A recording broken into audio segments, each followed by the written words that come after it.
What's up guys, this is Azam with Investify, and today I have an amazing announcement for you guys, and I have an amazing individual with me today, Jeff Aresti.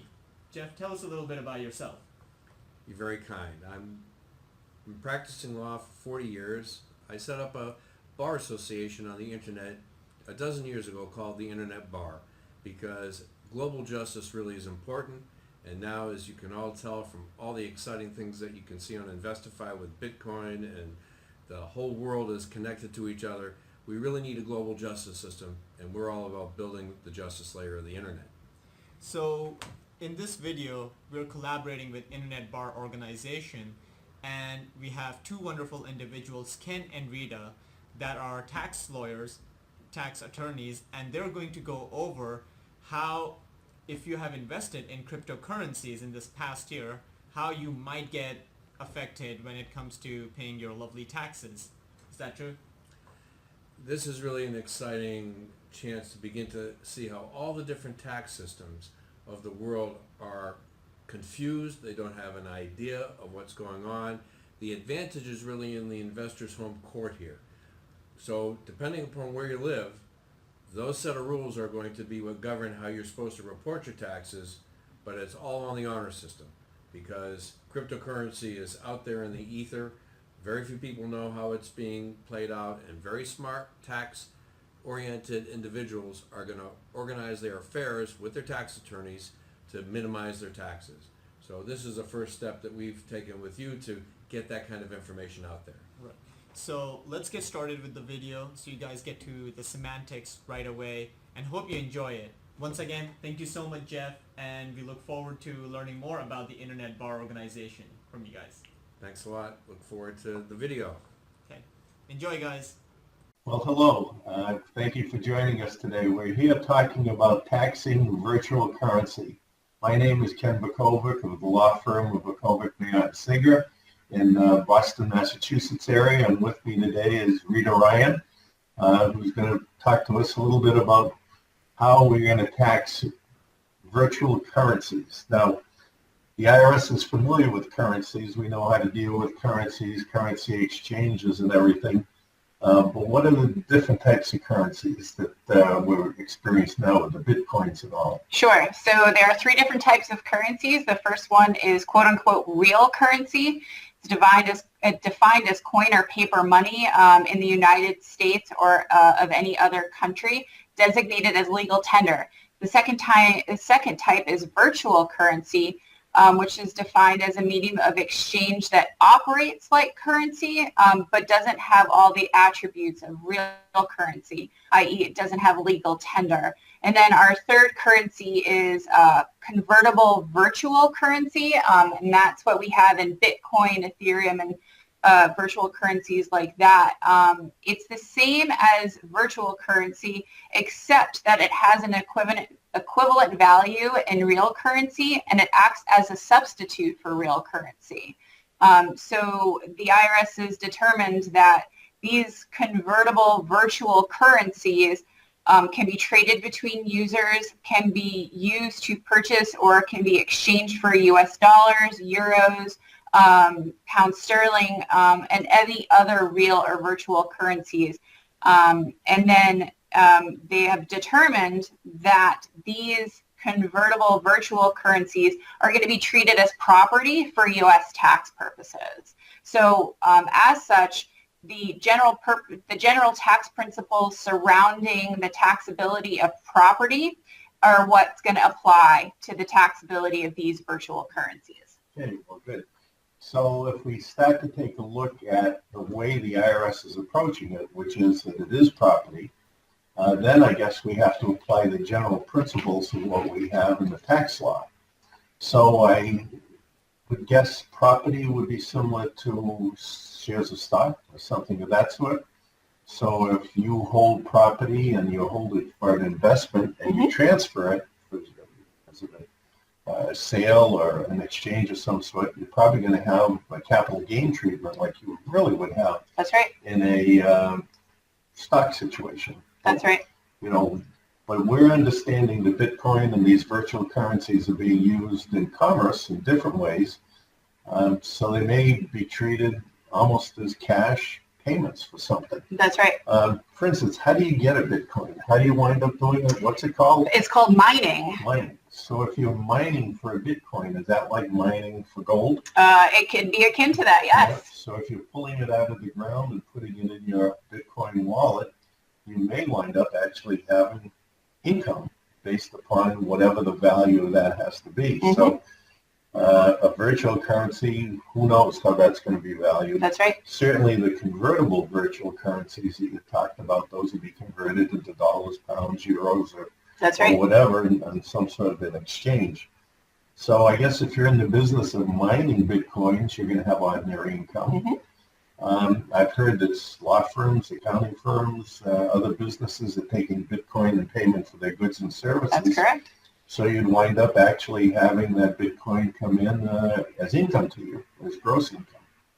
So I guess Bitcoin can have two forms. It can have income coming in if you're doing it within a trade or business and you're picking up Bitcoin either as payment for goods, payment of services, or you're a Bitcoin miner. Mm-hmm. And then otherwise, if you're holding Bitcoin as an investment, as you would any portfolio investment, then it looks to me like you're going to have a capital gain treatment, which will be short-term capital gain if you're holding it for less than a year, long-term capital gain if you're holding it for more than a year, and what else do we have to do with the Bitcoin? We have to have records. That's exactly right. And how do we do that?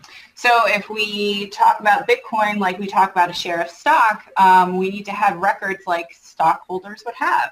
So those are fairly intensive records. That's, keeping track of the date you either mine the Bitcoin or receive the Bitcoin, the date, the value on that date. Now, normally we use the valuations and the exchange rates provided by the Federal Reserve, and also, the IRS publishes average exchange rates. They haven't published a rate yet for the Bitcoin. So we're really dependent upon a third-party information here. We're looking at Owanda.com and xe.com for their exchange rates.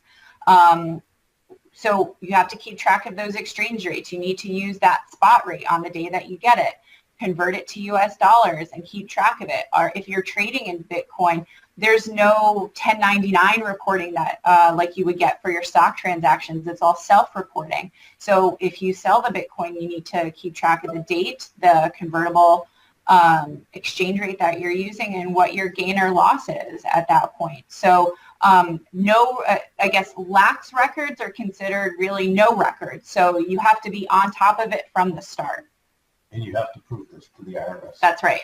So with that, you can see that if you have Bitcoins, you have a reporting responsibility. The IRS is going to look at it. How they're going to find you, we don't know as yet, but they will. Actually, I have a comment on that. Okay. There was a recent court decision that came down in 2017 about a series of John Doe summonses that the court said were allowed to be released to Coinbase. There's no better term to describe it, but they're phishing summonses. They're looking for names, dates of birth, address, account numbers, values, things of that nature. And the court agreed that this was all right. So the IRS clearly would like to get into the game now. So we'll see how long it takes them to track all these virtual currency movements. And the last place you want to be is a fish on the other end of this IRS's bait. That's right. Thank you. Now we're going to take another focus on the taxation of virtual currency and how we report that currency to the IRS and what are the reporting requirements. Rita, just go through some of the typical reporting requirements that we see for income that's maybe reported to someone or that you transfer between businesses. Sure. So if you're working for somebody and you're receiving a wage, that wage income is reported to you on the Form W-2. You get it every year when you do your tax returns. There's withholding on it. There's FICA and feeder withholding. There's state tax withholding. All that's reported on that W-2 form. So if you're receiving wages or you're paying wages in Bitcoin to an employee, then you have these responsibilities. You may be able to pay their wage in Bitcoin, but I don't think that the IRS or the states are at this point going to take Bitcoin as payment for either federal taxes, FICA taxes, due to taxes or state or city income tax. That's absolutely correct. Now, in a similar instance, if you're an independent contractor and you're getting paid via non-employee compensation, there's the 1099 reporting. That would be the same thing with Bitcoin reporting. If you're getting paid in that way, it would have to be reported on the 1099. You would in turn need to report that income on your tax return. So on Schedule C. Okay. That's right. Or if it's earned through a partnership, it would be reported on a partnership return. And likewise, if you're making payments to a corporation, you may have a 1099 reporting to that corporation. That's absolutely or a law correct. firm if you're paying for services to the law firm. So, and this is a reporting requirement that's on behalf of the payor, the person making the payment. So if you're paying out Bitcoin to someone, you may have that responsibility to make these reporting requirements. That's absolutely correct. So when you're paying people in Bitcoin, I would think of it as just paying people US dollars. You're going to have the same reporting requirements, whether it's Bitcoin or any other kind of currency. So treat it that way. And the next question comes is, where is the wallet? Where is the wallet located? Is it located in the United States? Is it located somewhere else? And if it's located somewhere else, what type of filing responsibilities do we have there? Right. So Ken and I have been talking and really about what exactly is a Bitcoin wallet or any other type of virtual currency wallet. And our general understanding is that it's a software program that holds the credentials for that virtual currency. It's where those credentials are stored. So it's not like your wallet you carry in your back pocket. However, with the foreign bank account reporting that's been going on for, the last 30 years or so? Since 1970. That's right. We need to really consider whether these virtual currencies and these virtual wallets are foreign bank accounts for foreign reporting purposes. Yeah, now the downside is that if you don't report it, there's a $12,000 plus failure to file penalty if you're not willful, and that can go up to $125,000 or half of the amount of the Bitcoin. Right. If you don't report it. So the question comes down to, do you take a conservative approach and report the Bitcoin on your form, your FBAR? It's called a Form 114. It's a treasury form. Or do you take a chance and try to expose yourself to those types of penalties? Right. So, from our point of view and the way we counsel our clients in the office, it's a reporting requirement. Just report it. Exactly. There's no tax that's generated on these forms. It's just information reporting. So why not report it? And then you don't get hit with any of the penalties. And is it really worth possibly giving up half the worth of your Bitcoin at this point to pay a penalty? Probably not. Plus a lot of expenses dealing Exactly. with the IRS. The other part of it, too, is there's an IRS reporting requirement on a Form 8938 for specified foreign financial assets. This came into the law in 2011 as part of Foreign Account Tax Compliance Act. And since 2011, we've been reporting people that have more than $75,000 or $50,000 offshore, or if they're married, $150,000, $100,000 offshore.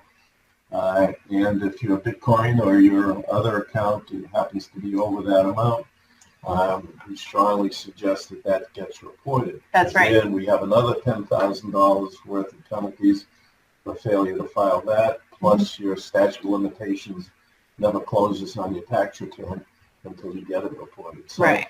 These two reporting requirements, even though we cannot definitely say that Bitcoin or any of these virtual currencies that are held in wallets are outside the United States, the IRS can probably make a pretty good argument they're not within the United States. As we said, they're interested in this. They're making statements about it, and they've done John Doe summonses on it, and we strongly suggest that you consider reporting on your tax returns. Exactly. And hopefully the IRS will come out with a bit more guidance in the next several months, especially with the new tax bill out. But until that point, it's safer to report everything, and then you don't run the risk of incurring penalties. Okay. Well, thank you for listening to us today, and good luck with your Bitcoin investments. Thanks very Thank much. you.